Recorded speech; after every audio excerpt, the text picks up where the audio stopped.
Welcome to the channel. In today's video, we are going to be rebuilding the top end of this BMW R100/7, and on top of that, we're going to be replacing the lower connecting rod bearings. So you're probably thinking, what? The connecting rod bearings? Why are you doing that? Well, this is actually the bike from a short I did earlier that had all of the gunk and stuff in the carburetors. Video kind of blew up, did well.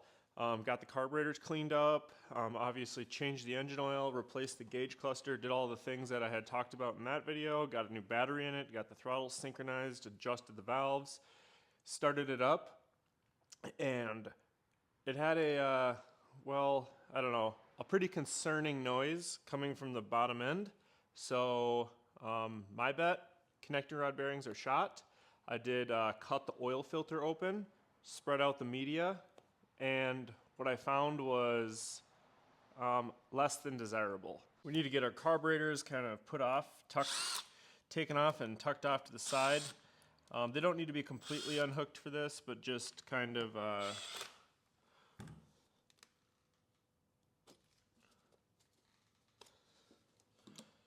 pushed off to the side like that. And we'll pop our valve cover off. So in doing so, just a 13 mil, and then the two nuts that are on the back side here, those are just 10 millimeter. Then we have our spark plugs. We'll grab that out of here. And this is just 21 millimeter. And then we have our exhaust nut. So this can be a little bit difficult. I recommend getting a tool like this one. This is like a very high quality exhaust nut wrench. Some of the ones that use like a socket wrench or something like that, that are made out of just like sheet metal or like plate steel, are not very good, and you can end up damaging these threads on the cylinder head. But getting a high quality tool with a dead blow hammer, and usually it comes off pretty good. And with all that stuff out, we can go ahead and just put the engine up at top dead center. So pretty easy, just pull that timing plug, throw it up into top gear, and you can just rock the wheel back and forth. One of the tricks I like to use that you guys are gonna tear me up in the comments for to find top dead center is I just use a screwdriver. I know some people are like, oh, you could use a zip tie, it won't damage the piston. Well, either is a screwdriver. So put a screwdriver in there and go super slow. You can feel the piston come up to top dead center. See the pushing the screwdriver up, I'm doing this super slowly. If you don't exercise caution doing this, you could cause damage, you're right. But we're smart and we're not gonna mess it up. So there you go, it goes right up to top dead center and turns right around. So if I look in the timing window, right there, it says OT in there, so that's top dead center. And now we're over here on the right side and we're gonna do the exact same thing. So take these carburetors off, take the valve covers off, loosen up the exhaust nuts, and when both exhausts are fully loosened, that will allow us to slide it off. They both need to be loosened to slide it off each side, so they need to get slid off as a set. And we're not even undoing our fuel line or nothing. We're just leaving all that attached and just zip tying that up over there off to the side. Pull our spark plug out. We've already put the engine on top dead center on the other side. I believe the other side's on top dead center compression, so this side's gonna be on top dead center overlap.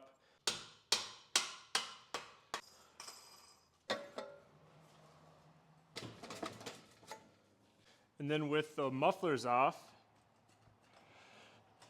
the exhaust manifold should slide pretty well right off the head.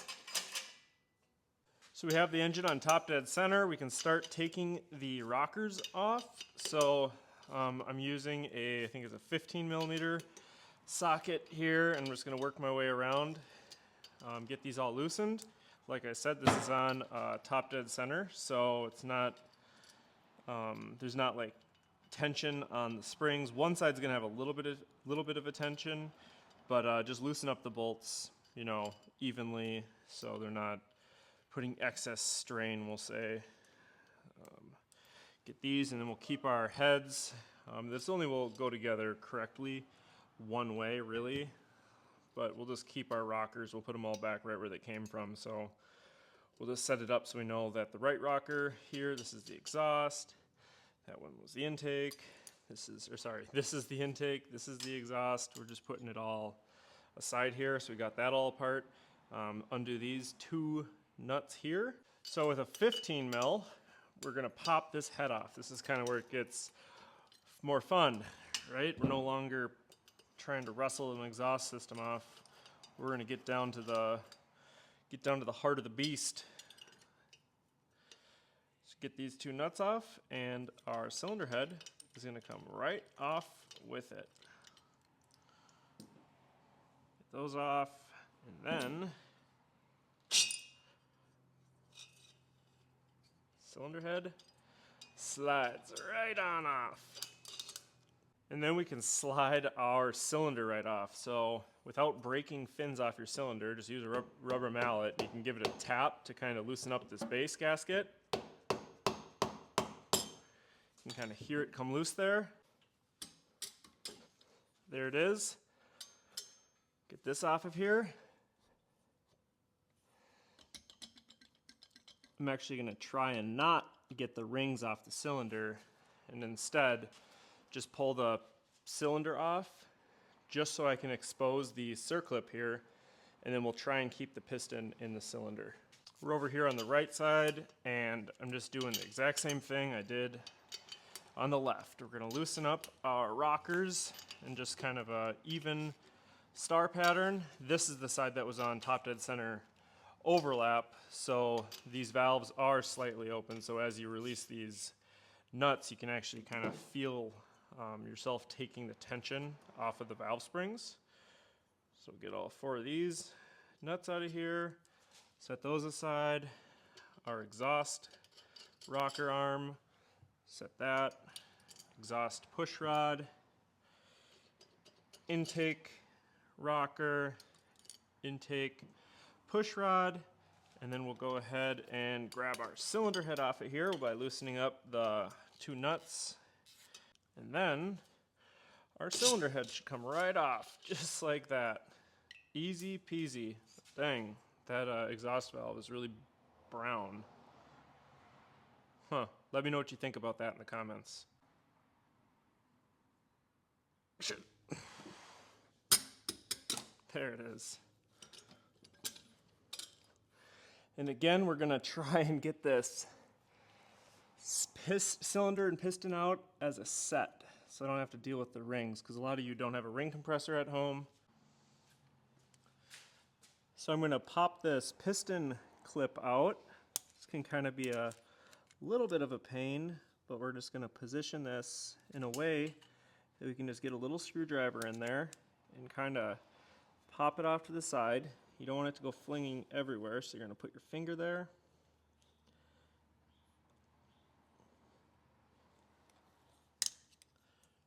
Just like that. And then I'm supporting the connecting rod. I'm just going to set it right down there on the engine case, and we can pull the piston and everything like that off as one. So we're over here on the left side, and we're going to use that same screwdriver and use the same technique. Pop that clip out. Ooh, sheesh.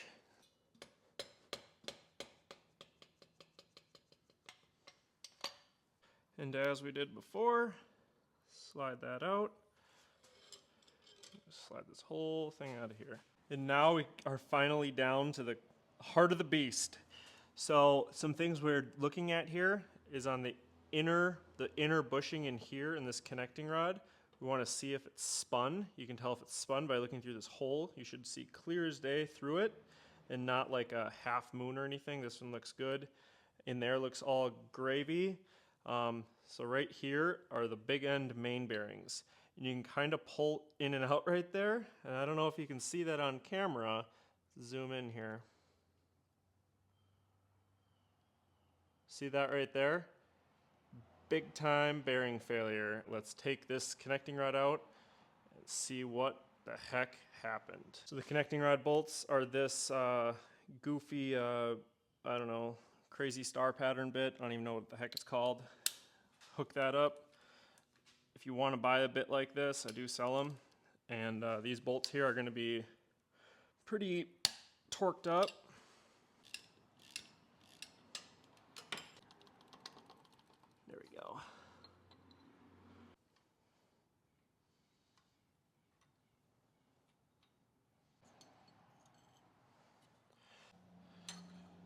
connecting rod comes out of there, cap falls, we'll grab the cap. So you can see the bearings are still connected to the crankshaft here for whatever reason. So we're just gonna separate them like that.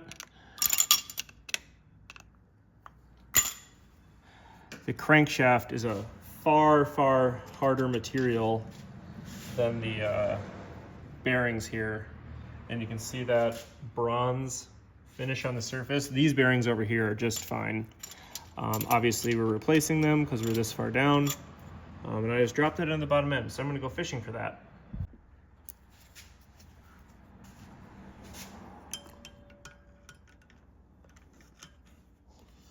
Hopefully I don't have to take the oil pan off. And we're taking the oil pan off, so that's cool. So these are our bearings. As you can see, this one right here was on our right side. This one's actually not all that bad. These ones, on the other hand, that were on our left side, this is the one that had all the play. These were the ones that were causing our lower bottom end knocking noise. As you can see from just like the connecting rod pounding back and forth during each combustion event, it's kind of like pounded this and like extruded it out of the sides. So that's basically like just the bearing material that's mushroomed out the sides. And that's obviously on both of them. It's like almost like a foil like consistency. This is our other, or sorry, not our other, but our new connecting rod bearings. This is these 2 bearing shells. We're gonna generously coat these in assembly lube. These are different sizes. So you can see here it says STD. This is a standard size. It's not oversized, it's not undersized. Sometimes you have to use those, but majority of the time you can get away with using a standard size. You just gotta measure your crankshaft with like a micrometer, measure your connecting rods, or you can use a plasti gauge where you assemble this and you kind of smash it down and then you measure how wide, but those aren't terribly accurate. Each person has their different way of measuring, but for the majority of the time, you can get away with a standard size connecting rods. Actually, 99% of the time, you will be able to get away with just the standard size.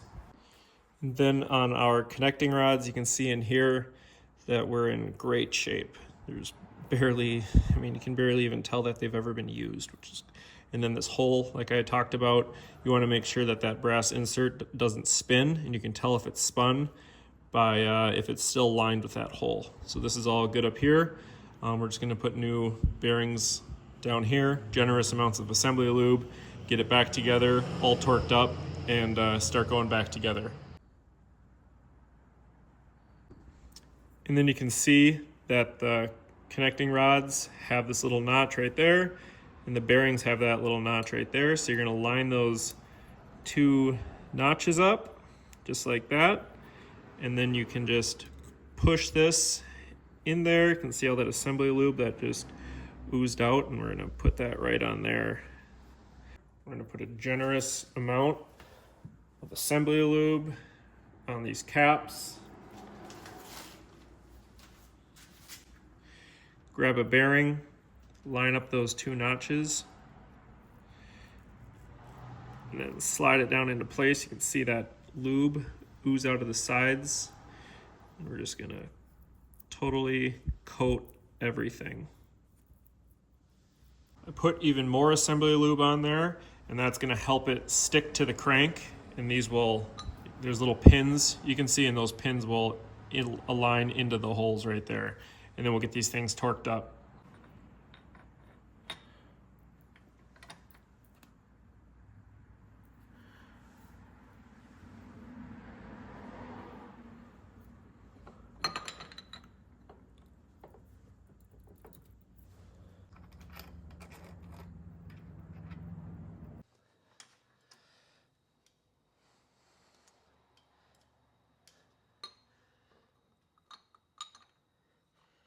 Then I'm going to get this connecting rod in there and get these bolts started. And once I get it started, it kind of eases your mind, I should say, with dropping one of these in there. I still do have a bearing in the oil pan that I dropped earlier. don't really want to talk about that right now. So I actually started putting the rod that had the failed bearing on, and after some kind of careful consideration, I ended up measuring the rod. It was slightly out of round, and I kind of just made the executive decision to throw a new rod in here. We're torquing it here to 36 foot-pounds, which ends up being about 50 Newton meters. So we're going to torque it up to that, back it off, and then retorque it. So now that we have our connecting rods installed, we can go ahead and take off our push rod seals, our base gaskets and head gaskets. You can just take them off with the pliers just like I did. We got all new push rod seals. We got all new everything. So on the way back together, we're going to reseal the whole top end. We'll get all fresh gaskets and stuff in there, and this thing will be running in tip-top shape. Then we got our push rod seals. We'll put those in like that. There's a little line on the push rod seal right there. You're going to have that facing this way.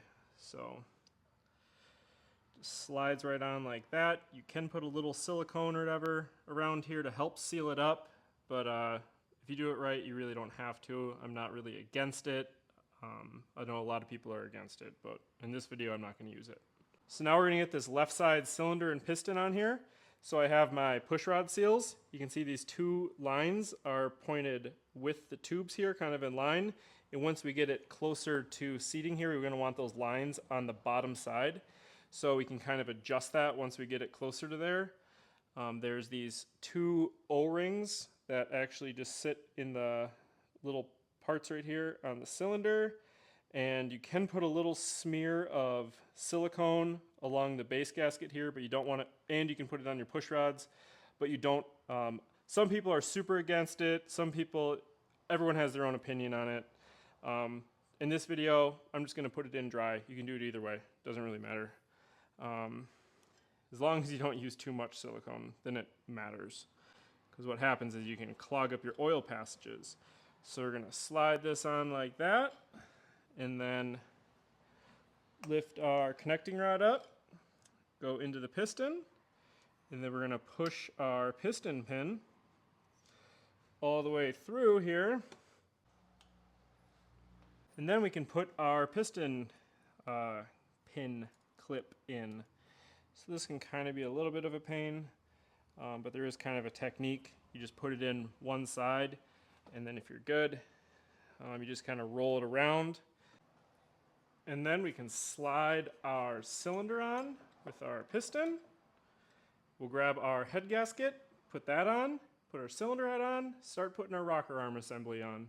A common mistake when putting the cylinder head gasket on is when you put it on, I got it right this time, but you want these holes to line up with your push rod tubes, because if you put it on backwards, these holes will be off, just offset by a little bit, and then your push rods will actually rub on the side of your gasket, and you don't want that. So it goes on like this. So I have the mating surfaces here all cleaned up, free of all oil and debris. It's pretty easy to tell which one's the exhaust side, mostly because the exhaust side has threads. The intake has like a little boot there for the carburetor. So then that goes on next. And then after that, we're going to get our rocker arm assembly on. Now if you had your rocker arm assembly laid out all nice and neat, where you can just put it together exactly as it came apart, that's lucky. I'm assuming a lot of people, when they're doing this job at home, it's likely their first time doing it. That's why you're watching this video. If this is your first time here, I would encourage you to subscribe. It's free for you, and it means the absolute world to me. So that would be absolutely over the moon excited about that.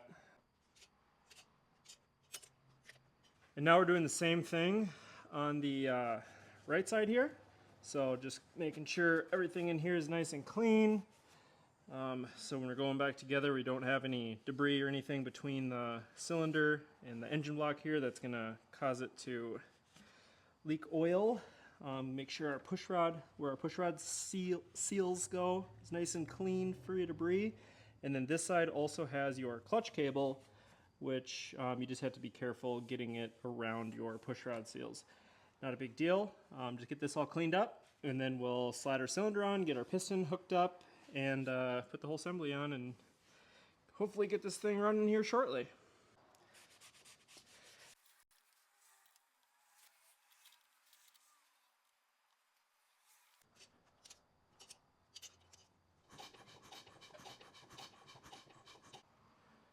So now that we've reached this point, it's now a good time to start adjusting our valves and setting our rocker arm end play. So I have an entire video dedicated to this exact procedure, setting valves and setting your rocker arm end play.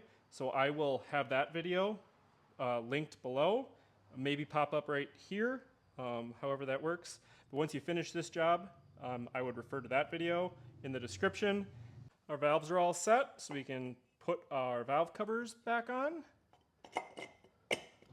And then we can get our spark plugs tightened down. And now getting our exhaust on, it should just slip right into the head here. Your brackets that are in the back here by the foot peg mounts might kind of get, I don't know, hung up a little bit. So just going back and forth, putting it on nice and evenly. We will put some copper anti-seize here on the exhaust nut threads, and then get our exhaust nut threaded on.